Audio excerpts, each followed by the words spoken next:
Yo guys, what is up? My name is Gian and welcome back to FPL Tribe. In this video, we're going to have a quick look at our Gameweek 6 scores. Our first green arrow in 3 rounds, so really happy about it. But as I said, a lot of players used their wildcards in Gameweek 4 and Gameweek 5. So I know we got 2 red arrows, but we can't keep up with just making 1 chance for 2 chances if someone plays a wildcard and have the perfect team for that round. So I'm still really happy with my positioning. As you guys will see later, the rank is still pretty good. I'll also be looking at Gameweek 7 transfers, captaincy options. We will be making 3 transfers. We have 2 free transfers, but we're going to take a -4, and that's all just to bring in those Chelsea players because of that fixture swing. But we'll get to that later. So if you guys enjoyed the video, give it a like, give me a subscribe, and enjoy. Having a quick look at our Gameweek 6 points. As you guys can see, 50 points out of this round.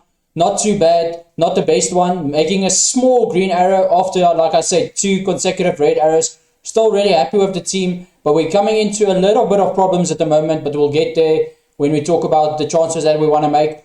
Sanchez getting 2 points out of that game. I think they were really unlucky to concede. Even Sanchez getting a bonus point, that's why he got 2. He got that late yellow card. Could have had 3 points, but really happy. Still with Brighton's defense, looking pretty good. Like I said, unfortunately, they did concede, but they're still looking really good. Then Trent Alexander-Arnold playing against Brentford. I thought they were going to get a clean sheet here, but Trent Alexander-Arnold coming out of it with just 1 point. I think Brentford looks really, really good this season. Almost playing like elites from last season. Really taking it to the big teams. Looking, I want to say, I know they just conceded 3 points, but they still look pretty good.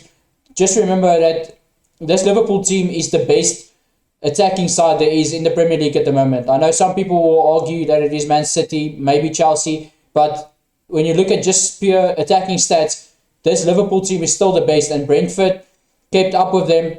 I know they conceded 3, but the way they played really impressed me, and I'm happy that we have Tony, but we might be looking to move him out as we go on. So Luke Shaw getting 0 points, getting a yellow card early in the game and going off before that 60 minutes clean sheet to just get 1 point. There's a slight concern about Luke Shaw being injured, but we'll find out more when Ollie speaks, maybe on Friday, or even when they play Champions League. We'll have a look at that.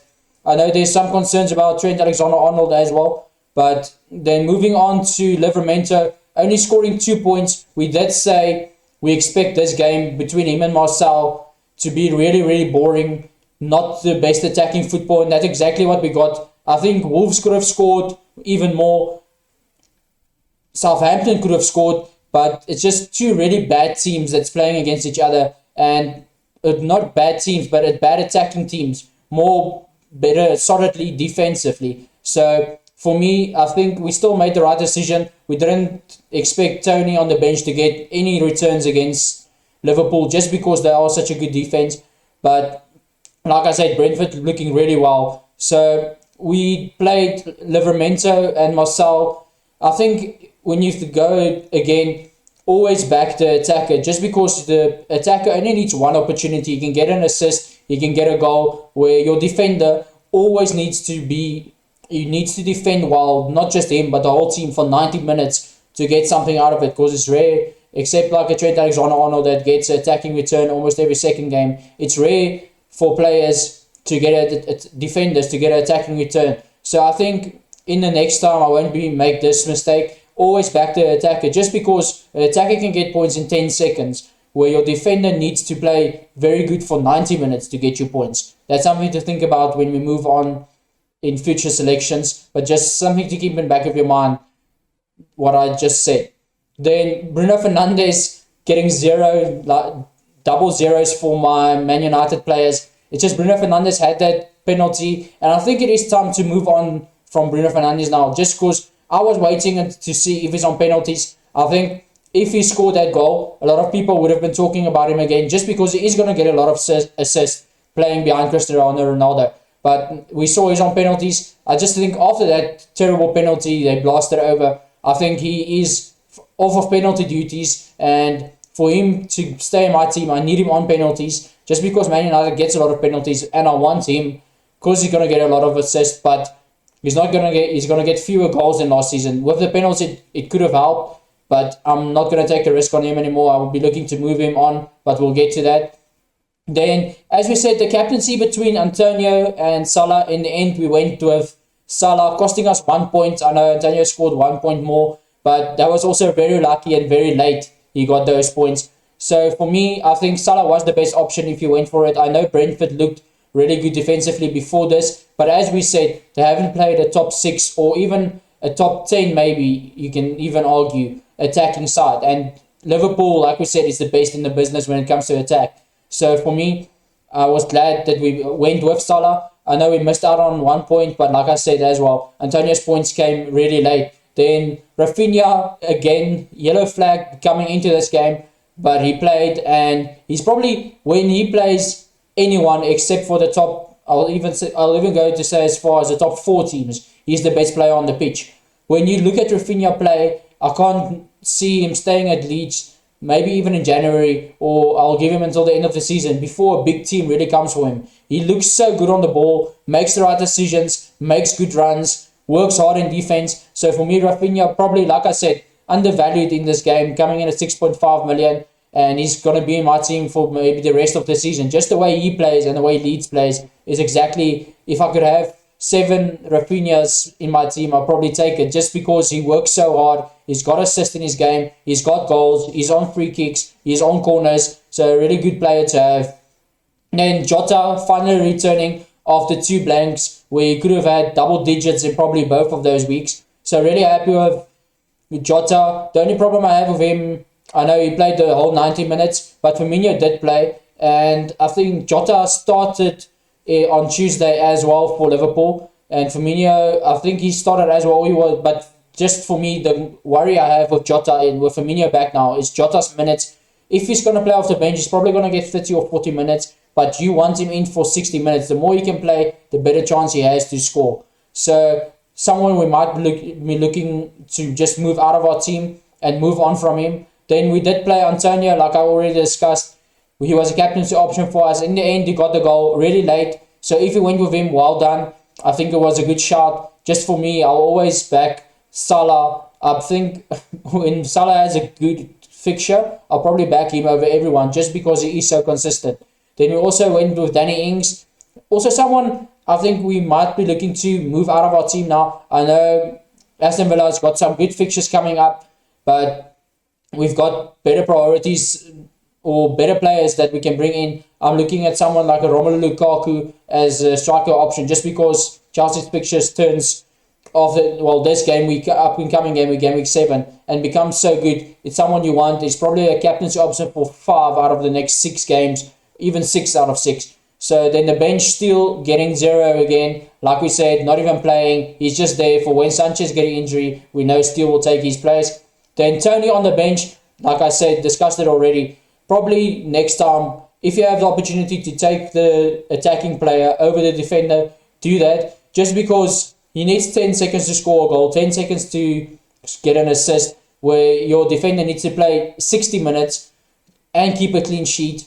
And then if he doesn't go off, then he needs to play 90 minutes and keep a clean sheet. So just for me, attacking wise, it's the better option because it can happen in seconds and you can get your points. Then Brownhill, the 2-point bandit, as we know, he's just there because he plays, and really happy just to keep him there. He plays 90 minutes most of the game, most of the weeks, almost every game. So really happy just to have him there. Then Ailing, someone, if I was on a wild card, probably look to take him out. There is better options, or even downgrade him to a 4 million playing defender like Williams. But at the moment, still really happy to just keep him there. Taking a look at our Gameweek 7 team, starting off with the defense as we always do. Here you guys will see one of our first changes. At the moment, I've put Alonso and Rudiger just because I don't know which one I'm bringing in yet. I think it's going to be either for Luke Shaw or Trent Alexander-Arnold. I know there's injury reports I'm waiting for on both of them, so not 100% sure which one yet, but it will be, at the moment it looks like Luke Shaw might play this weekend, so then we'll keep him for one more week. I am planning to wildcard in game week 8, so if Luke Shaw plays, he stays. Trent Alexander-Arnold, it sounds like he's out for 3 weeks. That might mean he's back for game week 8. just because he's going to miss this one, and then there's 2 weeks international break. I also think that's exactly when you will need to look to wildcard. If you still have your wildcard, you'll have 2 weeks to make your team, to decide on which players. You'll have international break to see who gets rested, who's played, any injuries. So if you got a wildcard and you're considering using it, I think game week 8 is definitely the time to play it. So coming back to Trent Alexander-Arnold, I think with him, he's so good and you always want him in your team. That is if he's playing. But at the moment, it sounds like he's injured, and I think it can't happen at a better time, because you wouldn't really want to play a defender against a Man City team. So I think at the moment, looking at the injuries and so, like I said, Luke Shaw might be fine for this week. We'll probably hear Wednesday night what Ollie says. But Luke Shaw will stay then, and then Rudiger or Alonso will come in for Trent. I'm just curious to see on Wednesday night when Chelsea plays against Juventus if Alonso plays, because I think if Chilwell plays, that means Alonso starts in the Premier League. So I will be looking, if Alonso start, I'll probably go with Rudiger, just for the fact that I want someone that's going to play, that will get the clean sheets.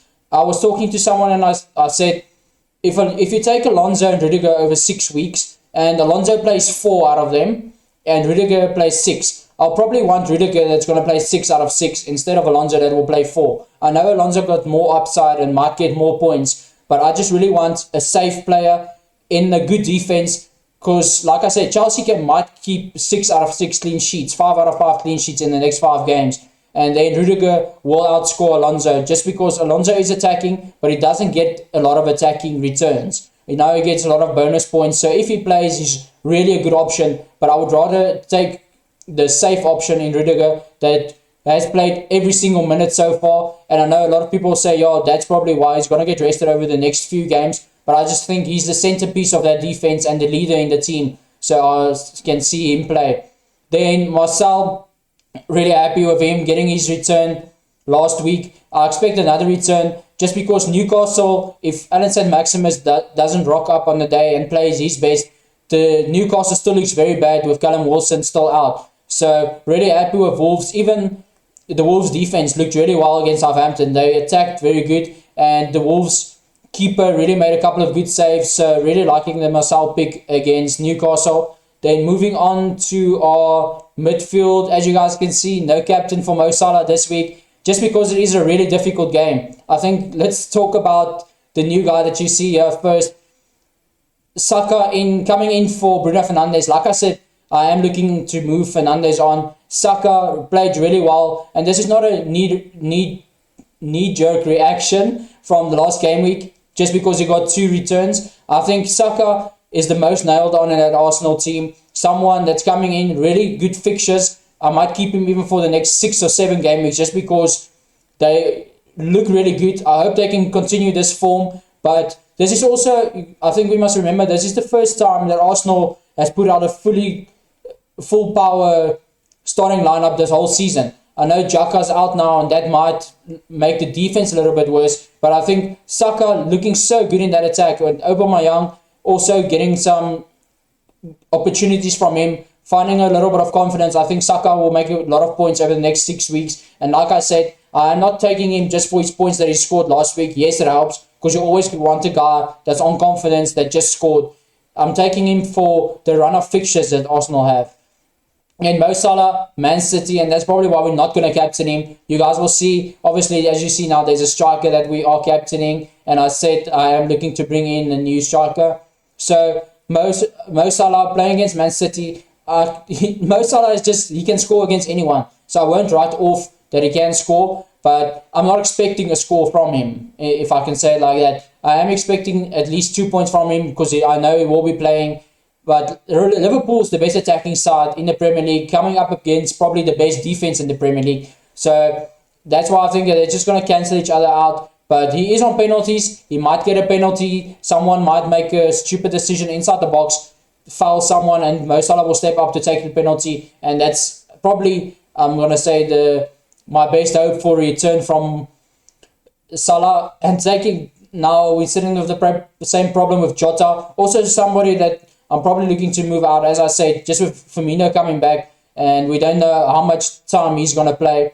So like I said, I'm looking for at a game week 8 wild card. Then Jota will probably be out of my team just because I don't expect him to play a lot more minutes with Firmino back. He is going to start the odd game, but I think most of his games he's going to come off the bench. And even this game week, it's a difficult fixture because he's playing Man City. So not expecting too much from him. Then Rafinha, really, really good this season. Probably the best, and I want to say under 7 million. Even you can even go up to 8 million.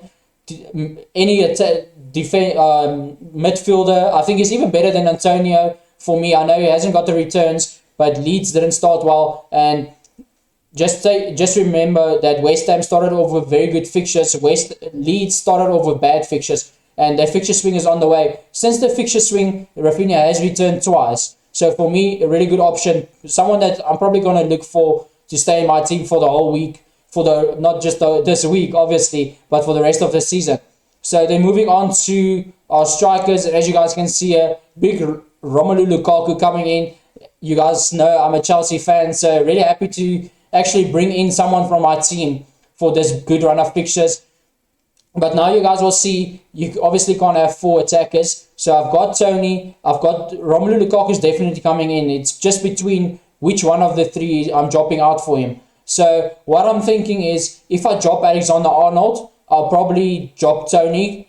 I'll probably drop Danny Ings, just because, I don't know if this makes sense, but if you take out a lot of money, you can keep money in different positions. So if I take out Trent Alexander-Arnold, I'm probably be happy to keep Ings and drop Tony. If I'm not taking Trent Alexander-Arnold, I'll probably need to drop Ings and keep the cheaper option in Tony. But both of them not playing the best fixtures, so I don't know which way I'm going to go yet. That's why I put all 4 of them up. It will be Lukaku for Tony or Ings. We'll decide later. We'll probably start doing some live streams one of these days after we get a little bit more followers. So looking forward to that. Then you guys will know exactly what moves I make. We'll lock it in just before deadline. But for this video, I can't tell you 100% if it's going to be Tony, if it's going to be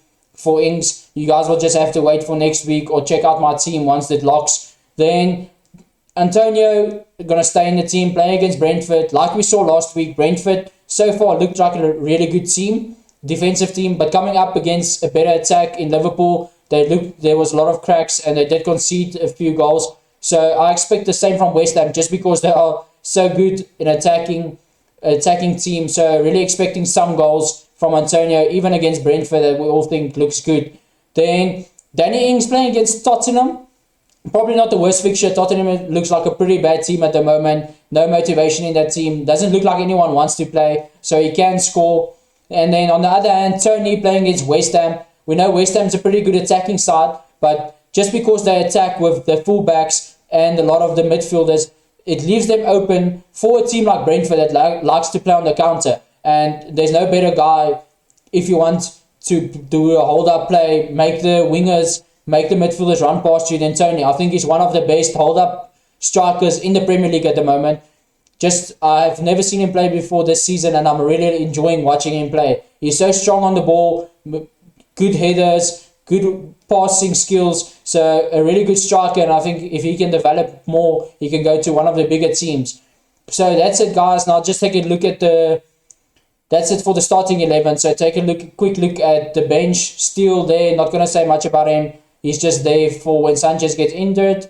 Then we got Brownhill playing Norwich on the first sub. It's just for if Shaw doesn't play, or if I know you must play with at least 3 backs. So Livramento or Ayling will probably come on if Shaw doesn't play. But we've got Ayling that might be back against a Watford team. So I know Leeds hasn't looked the best, but might even get a clean sheet. Otherwise, worst case scenario, we get Livramento in for Shaw. So we will be able to field the full 11. I just think we've got a lot of concerns. Even Rafinha is a concern for this week. So then Brownhill against Norwich.